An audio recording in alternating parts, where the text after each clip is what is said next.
Mas então o GAP Program é um programa no qual eu acredito muito, por esses motivos, né? A variedade de matérias que o estudante pode fazer e a última oportunidade que ele pode fazer um high school, porque depois disso não tem mais, né? Passou da idade, e o estudante sai com aquela experiência de ter feito parte de um universo, né, tão completo assim, cultural.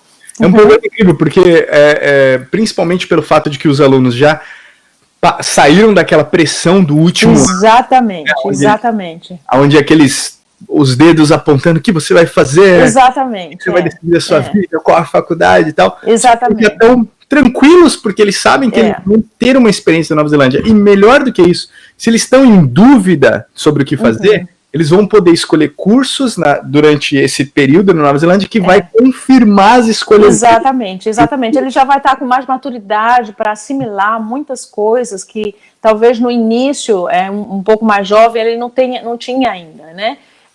Quando ele vem mais jovem, tem outras vantagens, eles são mais esponjas, aprendem o idioma com muito mais facilidade. Então, cada fase tem os seus benefícios, mas famílias muito acadêmicas, que acontece no Brasil, que tem famílias que são muito ligadas nessa coisa de pontuação para o Enem, da entrada na universidade, e a minha família no Brasil faz parte desse grupo. E aí, de vez em quando eu recebo um parente, né, um filho de uma prima ou uma pessoa da família, eu já sei que vai ser um adolescente que vem com muito estresse, entendeu? É muito estresse porque às vezes os pais, né, o meu pai tentou fazer isso comigo, não colou, mas ele queria, ou você faz medicina, ou você faz direito, ou você faz engenharia, e eu ficava assim traumatizada porque eu não queria nenhum dos três, né? Mas assim, ainda existe muito dessa pressão de escolha dos pais no Brasil, né? E aquela pressão do Enem, e as notas, então ele vem aqui e ele vê a coisa por um outro ângulo, entendeu?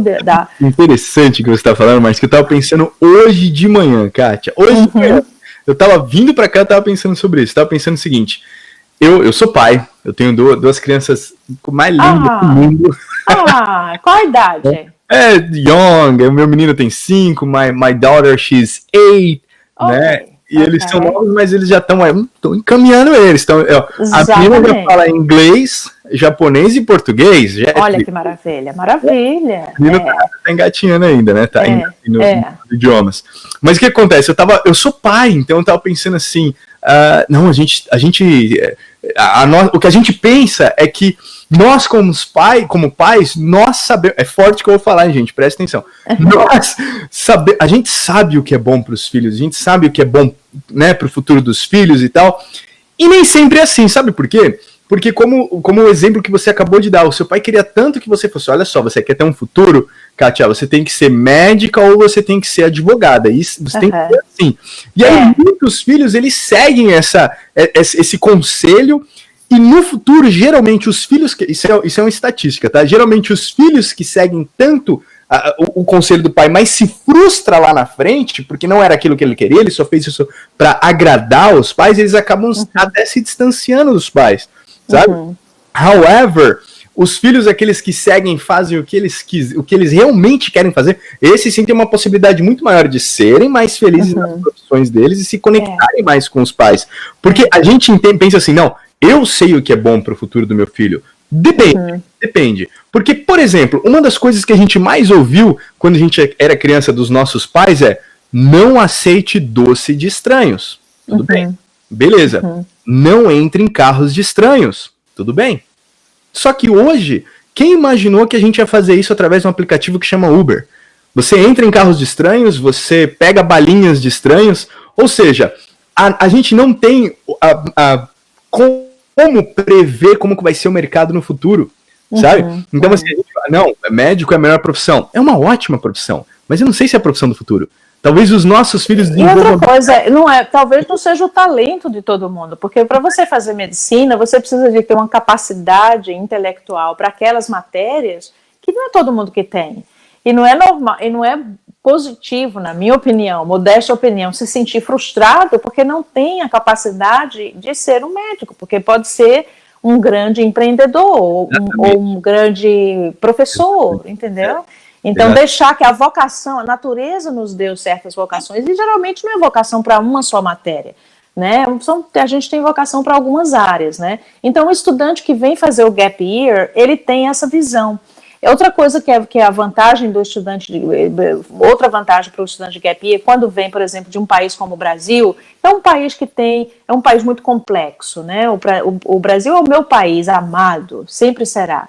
Mas é um país complexo, é um país com diferenças sociais gritantes, com problemas sociais gritantes. Então, o estudante vem para cá e vê essa tranquilidade, vê essa prosperidade, vê essa igualdade, essa justiça social sendo aplicada, ele volta para o Brasil mais consciente. E nessa geração que tem essa oportunidade de vir para o exterior, é uma geração privilegiada, é uma geração que provavelmente se tornará líder, esses estudantes se tornarão líderes no Brasil. É importante que a gente, né, desperte isso neles, viu, Guto? Agora, mais do que nunca, eu estou muito engajada nessa coisa de nossos próximos estudantes serem engajados nessa coisa de analisar o que está em volta deles. Por que a Nova Zelândia é assim? Por que aqui é tão tranquilo? Né? Por quê? Porque existe ética, porque existe justiça social. Então, ele voltar para o Brasil desejando isso para o Brasil, entendeu? Então, isso também é uma coisa assim que o estudante de Gap Year já está mais maduro para assimilar, entendeu? Então, tem várias vantagens o programa de Gap Year. O programa de mais jovem, né, para estudantes de 13, 14 anos, 13 já é mais raro, mas a gente já tem. Tem outras vantagens. O estudante que vem com 13, 14 anos, ele tem mais regras para seguir, é mais fácil para ele se inteirar com a família hospedeira, porque é muito novinho, então a família realmente adota com um coração mais completo, entendeu? Quem não faria, né? Um estudante de 14 aninhos na sua casa, né? Então ele volta tão kiwizado, a interação foi tão grande que ele é maior, entendeu? A interação. Meu afilhado veio aos 14 anos e ficou humano, e a mudança na vida dele foi enorme, entendeu? Então, cada fase tem as suas vantagens, né? É verdade, é verdade. Para quem não sabe, quando a Kátia fala kiwizado, é porque você vira um kiwi. Um kiwi que significa neozelandês, né? Também. Neozelandês, exato. Né? Que é o bichinho da Nova Zelândia, né? Pois é. Já que a gente falou em kiwi, o kiwi, aquele pássaro nacional, que é o pássaro neozelandês com aquele bico, né, grande, é uma árvore noturna. É kiwi mesmo, porque só tem aqui. Essa palavra tem 3 significados: é o pássaro, é a fruta, né, o fruto kiwi, e também a nacionalidade kiwi. Então, eu sou brasileira, mas os meus filhos são kiwis, né, são neozelandeses. Olha, né? Então é isso. Que mais? Tem mais dúvida, Guto? Só para eu poder falar, o pessoal que está acompanhando pelo Instagram, eu vou encerrar a transmissão aqui, você vai pelo Face agora, que senão não consigo compartilhar a atenção com todo mundo. Então vai lá pelo Face da Spring. Estamos lá com a Amanda do Ajuste a Rota aqui no Instagram. Amanda, thank you very much. Vocês precisam seguir lá o Ajuste a Rota da Nova Zelândia. Não sei se a Kátia conhece. Amanda, que trabalhou conosco. Isso, Amanda. Claro, doce de pessoa, ela tá aí. Ela está aqui no Insta, Amanda, vai lá pro Face, Amanda, que o Insta é o lugar dela, Amanda. Mas, Amanda, obrigado por estar acompanhando. Eu vou parar a transmissão aqui, você vai lá pro Face da Spring, vai ser um prazer ter você lá junto com a gente, tá bom? Ela tá mandando beijos e abraços pra você aqui, Kátia. Eu também. Obrigado, Mandinha. Vai lá no Face da Spring. Você também, galerinha. Take care. Bye bye. E vamos continuar aqui. Então, olha só. Ok. Agora a gente vai focar realmente nas perguntas, né? Que rolaram até agora. Vamos lá. Então vamos manter aqui, ó. Teve essa pergunta aqui. O Ademar, ele representa aqui a Kim Fox, né, que é uma schooling aqui do Japão, que está justamente em parceria com a gente, querendo fomentar essa ida dos alunos brasileiros para Nova Zelândia, né? Então a gente já falou do Gap Year. Para quem entrou agora, Gap Year, então, é quando o aluno ele termina o ensino médio e depois de terminar, uma pergunta interessante, já para falar do Gap Year, depois de terminar ele vai lá estudar na Nova Zelândia. Quanto tempo que seria o Gap Year? O Gap Year é um programa de high school e, consequentemente, ele pode ser de 1 termo, 2 termos ou 4 termos. Para que você entenda o que é um termo, o ano acadêmico, ele tem 4 termos, que são o que a gente diria, na minha época de Brasil, era 4 unidades, né? Então, primeira unidade, 2 semanas de férias. Segunda unidade, né, o segundo termo, mais 2 semanas de férias. Aí termina o primeiro semestre, aí vem o segundo semestre, termo 3, aí tem 2 semanas de férias, e o termo 4, que é o último termo acadêmico, que começa em outubro e vai até finalzinho de novembro, dezembro, tá? Então, o estudante que vem fazer o GAP, ele pode fazer semestre, meio semestre ou 2 semestres. É a mesma coisa de Entendi. qualquer programa de high school. Ele pode fazer o meio semestre, o semestre ou o ano todo. Tá?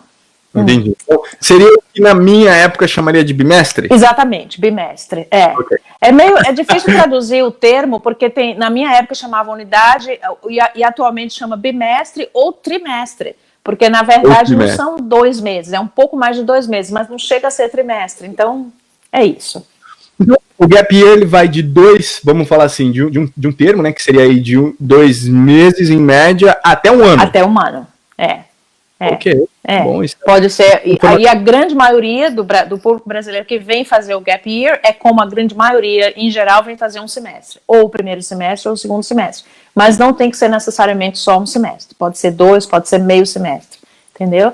Só não pode ser o último bimestre, porque o último bimestre é muito curto e é conturbado porque tem os exames nacionais e tal. Então, para quem vem fazer apenas um bimestre, pode ser o primeiro, o segundo ou o terceiro, mas não o quarto.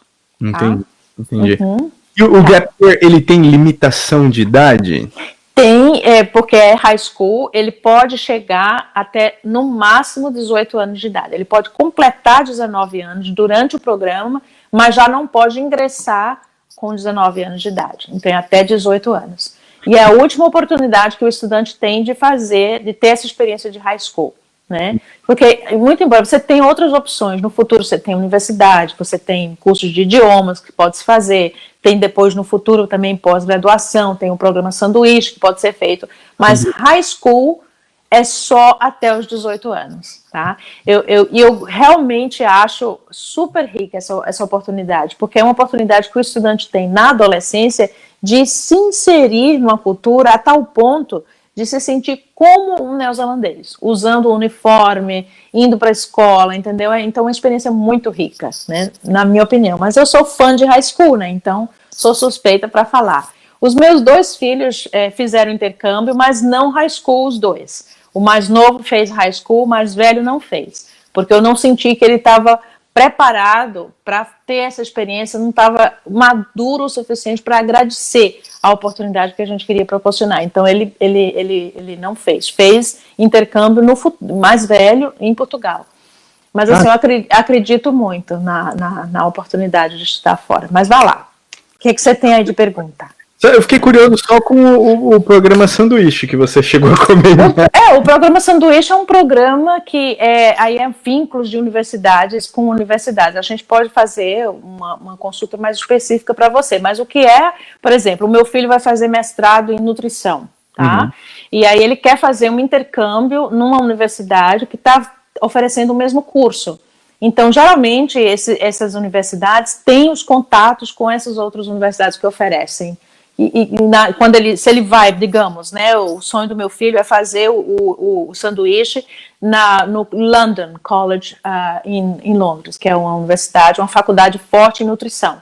Então, se ele faz o intercâmbio de universidade para universidade, é como se ele estivesse sendo um estudante da Universidade de Massey aqui, sendo lá, entendeu? Ele paga aqui, faz tudo aqui, a parte burocrática, e frequenta as aulas lá e vice-versa, tá? Bacana. É interessante. É interessante porque acrescenta, né,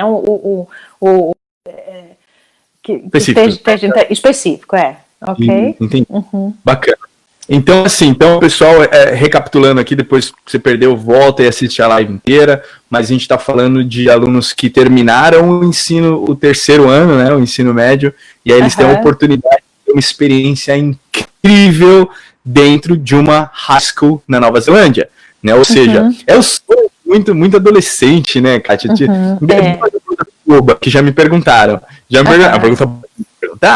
me perguntaram assim, se na Nova Zelândia nas escolas é igual nos Estados Unidos, que o aluno deixa os livros nos armários das escolas. Sim, algumas escolas oferecem o locker, né, e o estudante tem ali umas dão chave, outras nem tem, não precisam de chaves, né? Então eles deixam os livros nesses lockers e levam para suas salas de aula o que eles precisam. Mas é parecido, sim, com o sistema dos Estados Unidos. A Ana, eu vou até colocar o meu mouse tá falhando, não tô conseguindo mexer direito aqui no nosso streamer, mas até falando assim, a gente já se imagina num high school, no musical. Só não tem, o que não tem aqui é aquele ônibus amarelo, que tem nos Estados Unidos inteiro e no Canadá também, né? Aí, aquele ônibusinho amarelo. Aqui o transporte público no horário escolar, os ônibus de linha normais, muitos são fechados só para os estudantes da high school. Aí eles colocam a plaquinha school. Então já se sabe que aquele ônibus está naquele horário servindo os estudantes que estão indo para as escolas. Tá? Gente, que legal!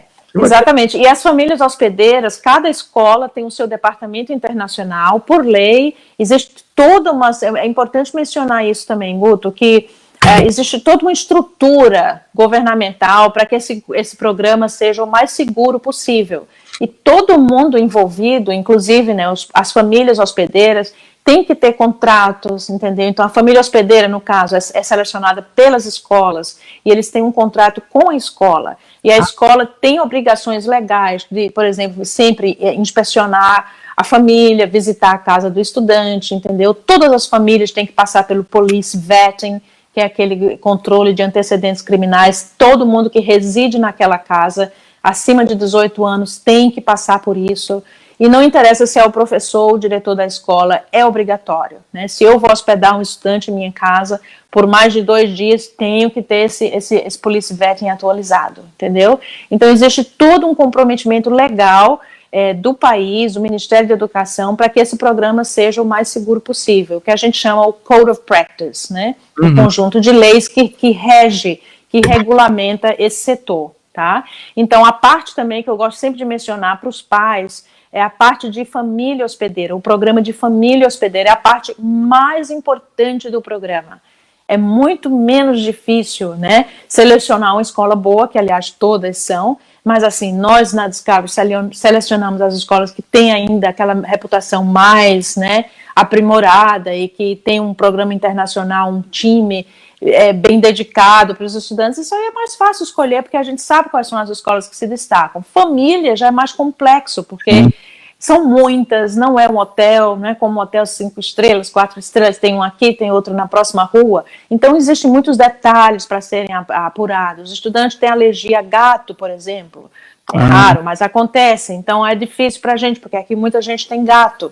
Então, se o estudante tem essa alergia a gato, é importante que a gente saiba, né, que aquele estudante não pode ir para uma casa que tem gatos, né? Sim. E as famílias hospedeiras também têm as suas exigências, né? Eu, quando estava hospedando mais para estudantes de outras nacionalidades, que de vez em quando eu gostava de hospedar, então na adolescência dos meus filhos, que são 2 meninos, eu só queria menino, para evitar possíveis problemas, né, preocupações, né, então era uma exigência minha, né, então se a escola viesse, mas eu tenho uma menina para você, me desculpa, mas eu não quero, eu quero um menino porque eu só tenho 2 filhos homens agora, né? Quando eles eram pequenininhos, eu hospedava menina, que as meninas gostavam, elas são bem maternas, né, e brincavam e davam, né, e ficavam, mas quando eles já se tornaram adolescentes, eu já não queria, né, tomar esse risco, então eu ficava só com os meninos. Então, cada família tem as suas exigências, as suas especificações, então isso é importante, mas o que eu gosto também de falar para tranquilizar os pais, é que essa parte é muito importante. Então, quando acontece de não haver uma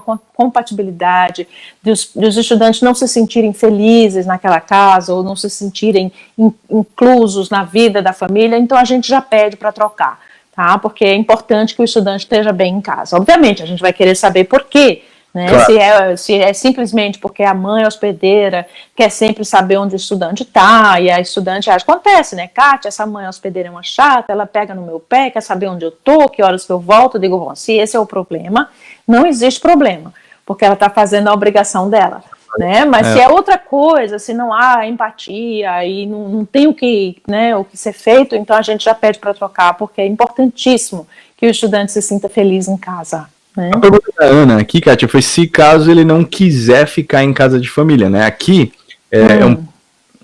enfim, aqui no Japão, é natural que os adolescentes aí, 18, 19, 20 anos, já vão morar sozinho por aqui, também isso acontece. Existe essa possibilidade dele... Não. Como estudante de high school, até 18 anos de idade, ele não terá permissão de governo para morar sozinho e frequentar uma escola de ensino médio. Tá? Ele vai ter, sim, essa liberdade depois de 18 anos para frente, mas numa escola de idiomas. Numa escola de secondary school, seja ela de governo, ou seja uma escola particular, o estudante não pode morar sozinho. Existe também a opção das boarding schools, que são aqueles colégios que oferecem um internato, tá? São poucas aqui, são escolas mais caras, são escolas particulares, mas é como tem um programa muito conhecido também, muito procurado nos Estados Unidos, na Europa, né? Então existe sim escolas que oferecem essa opção de internato, tá? Mas morar sozinho ou morar com amigos da idade deles ou até um pouco mais velho não pode. Não acontece. Bom, vocês entenderam então. Não acontece se caso você, aluno, você quer frequentar a high school, você vai ter que estar dentro de uma casa de família, da casa de um kiwi. Agora, exatamente. Se você for fazer um language school, it's okay, aí é problema. Inclusive é uma preocupação, né, para alguns agentes, né, porque de 17 para 18 anos é muito pouco tempo, né, então um estudante de 18 anos já ir morar sozinho, mas a lei permite. Tá? Se os pais permitirem também, a lei permite. E aí tem até, o Ademar fez uma pergunta interessante aqui, que ele falou, a mãe de uma aluna gostaria de acompanhar a filha no início do curso. Eu acho que isso deve ser uma pergunta bem comum, mas isso não tem como eu ir junto, né? Tipo, preciso ter certeza que ela vai se alimentar direitinho. Olha, não tem nada que lhe proíba, né? Não tem nada que proíba ou impeça um pai, uma mãe de vir com o filho. Agora, é um pouco... eu diria assim, não acho que seja o ideal, porque na programação de chegada, todos os estudantes estão vindo sozinhos, né? E a gente tem toda uma programação para o estudante, então a gente não pode também incluir os pais naquela programação, né? Então eles podem ficar assim por perto, mas a orientação é para os estudantes, né? Então, os passeios, as atividades, então assim, não vai ter muito assim o que o pai ou a mãe possa fazer naquela programação para os filhos. Mas, assim, não tem nada que os proíba, entendeu? E também tem a questão, assim, de adaptação do próprio estudante, né? Nós já tivemos alguns casos de pais, né, mãe ou pai que vieram para cá e terminou que os estudantes ficavam, assim, meio constrangidos com os demais. Assim, a minha mãe está aqui, mas como pode? Ela é a única que veio. Então, eles ficam, né? Então, assim, é possível, pode vir, mas assim, eu aconselho a talvez deixar para visitar nas férias, ou visitar no final do programa, entendeu? Acompanhar, porque todos vão passar por a mesma experiência, né? Faz sentido. Mas assim, pode. A dúvida dos pais, eu acho, mas eu acredito que seja essa, porque no caso do exemplo que você deu, provavelmente a mãe deve ter ficado num apartamento, alugou algum lugar e o filho ficou na casa da família. Sim. Right? É isso aí, né? Eu acho que na cabeça seria talvez, então ela pode eu alugar uma casa, ela ficar comigo e fazer o high school. Acho que isso já não deve dar, né? Olha, se a mãe, o pai quiser vir e ficar, sim, pode. Aí é um outro, tem diferença nesses programas, então a nossa responsabilidade também vai ser limitada, porque se os pais estão aqui, a gente não vai ter a necessidade, nenhum compromisso legal que teria sem o pai ou a mãe aqui, entendeu? Mas é possível, sim. Existe essa possibilidade, sim. Nós já tivemos outros casos de pais que vieram e foram fazer seus estudos também, né? O pai foi fazer pós-graduação, a mãe foi fazer inglês e o filho foi para high school. Tá? Que legal. Também é possível. Mas assim, não é o programa completo que a gente oferece. Então a gente vai oferecer tipo assim, uma assessoria para efetuar a matrícula, na escolha da escola, a orientação de chegada, mas aí os cuidados que a gente já tem normalmente, né, como junto à escola, né, com a escola que é o tutor, e a gente simplesmente assiste a escola nessa programação. Então a gente não vai precisar de assumir tudo isso, porque os pais vão estar aqui, entendeu? Mas é possível sim, tá? Muito bem. Agora, uma pergunta interessante aqui também foi, o que você, Miss Kátia, sugere para o aluno que já terminou o ensino médio e passou dos 19 anos, ou seja, ele não é mais elegível ali para o gap year, né? Então, o que você sugeria para esse aluno? Bom, nesse caso, se ele precisa de aprimorar o inglês, ele pode vir fazer um curso de inglês, né? Ele pode vir fazer um curso que o prepare para, digamos, um exame como o IELTS. É uma coisa mais formal que prepara para um IELTS. O IELTS vai ser um entry requirement em várias universidades, né? Para ele fazer um sanduíche ou um pós-graduação depois, né? Ou ele pode se preparar e tentar fazer um programa de intercâmbio universitário, né, que aí é aquela coisa bem individualizada, a gente tem que ver qual o curso que ele está, né, e as notas e tudo mais, para ver como é que faria essa assistência. A gente, né, tem uma pessoa com quem a gente trabalha, a Anelita, que ela é muito capaz, e a gente pode direcionar esse tipo de consulta para ela, que ela trabalha, ela inclusive é uma agente que é considerada aqui, né, ela já recebeu o selinho de elite, de universidades, né, e tem talvez a Amanda também, que também, né, trabalha com essa parte de inglês, de preparação para as universidades. Então a gente é um programa mais assim flexível que não precisa tanto do acompanhamento da Discovery para o decorrer do programa. A gente pode simplesmente dar a consultoria e o estudante segue, né, e faz o que ele ou ela quer fazer. Tá? Muito bem, legal, bacana. Então vamos para aquilo que eu sei que todo mundo quer saber, que é, o primeiro é, como que seria o processo de visto para os alunos estudarem aí? Esses esporte, né? Ok, os estudantes seriam passport holders of Brazil? Yes, na sua grande maioria seria. Tá, então, quando o estudante se matricula no nosso programa, existe todo aquele procedimento legal, né? Preenche o formulário, a escola aceita, oferece a documentação, que é a oferta de espaço, e manda o invoice, depois vem o pagamento, e aí, mediante pagamento, esses dois documentos vão ser importantes, que é o documento da oferta de lugar, né, de espaço, que é o offer of place da escola, o recibo das escolas pagas. Esse documento offer of place é um documento formal da escola dizendo que a vaga foi consolidada, a matrícula foi aceita, né? Então vem o recibo da escola dizendo que a escola, a anuidade foi paga e as taxas referentes à família hospedeira também, e aí entra-se faz o processo de visto de estudante. Então o estudante entra com o seu visto de estudante, entendeu? Então, o visto é solicitado, requerido, antes da chegada do estudante. E o estudante já vem com isso providenciado, tá? Entendi. Mas, nesse caso, o visto, vocês também dão essa assessoria?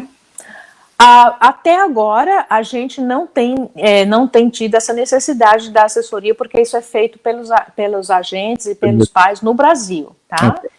E a gente, como não somos agentes de imigração aqui, a gente não pode assistir legalmente, assim, preencher todos os formulários e dar entrada nesse documento. A lei permite que a gente dê assistência de conhecimento com o estudante. A gente pode online direcionar, ok, vamos ver então, vamos tirar essas dúvidas, e o estudante vai preenchendo, e se tem alguma dúvida nos pergunta. Então, esse tipo de assistência a gente pode dar, mas a gente não pode legalmente preencher o formulário e tomar toda a responsabilidade por aquele requerimento, entendeu? Fiquem tranquilos que a Spring faz isso por vocês, então. Ok. Muito bem. Uma pergunta muito boa da Ana. A Ana fez duas perguntas interessantes. A primeira pergunta da Ana foi sobre o teste de Cambridge, né? Esse mesmo eu posso te responder, Ana, que a pergunta dela foi se só serve na Inglaterra. Não, Ana, não. Você consegue usar... Você usa em outros países e você consegue tirar em outros países também. Aqui no Japão, por exemplo, você consegue fazer o preparatório e o teste para o exame de Cambridge, né? Inclusive o Cambridge, ele tem vários exames internacionais, não somente de nivelamento de domínio na língua inglesa, como, por exemplo, o do High School, né? O High School de Cambridge, que é super bem conceituado internacionalmente. Então, ele é um dos diplomas que são oferecidos em alguns High School aqui. Digamos, para dar um exemplo, o Maclean's College, que é uma escola pública da Nova Zelândia, super, né, maravilhosa academicamente, a reputação lá em cima, superior até às escolas privadas, né? E essa escola oferece os dois currículos, o currículo nacional, que é o NCEA, e o currículo de Cambridge, né? Então, o estudante internacional que vem e faz o currículo e atende, né, e segue o currículo de Cambridge, ao terminar a universidade, ele pode ingressar numa universidade na Nova Zelândia ou em qualquer outra parte do mundo onde aquele diploma seja aceito, que são em vários países. Tá? Muito bom, isso é ótima informação.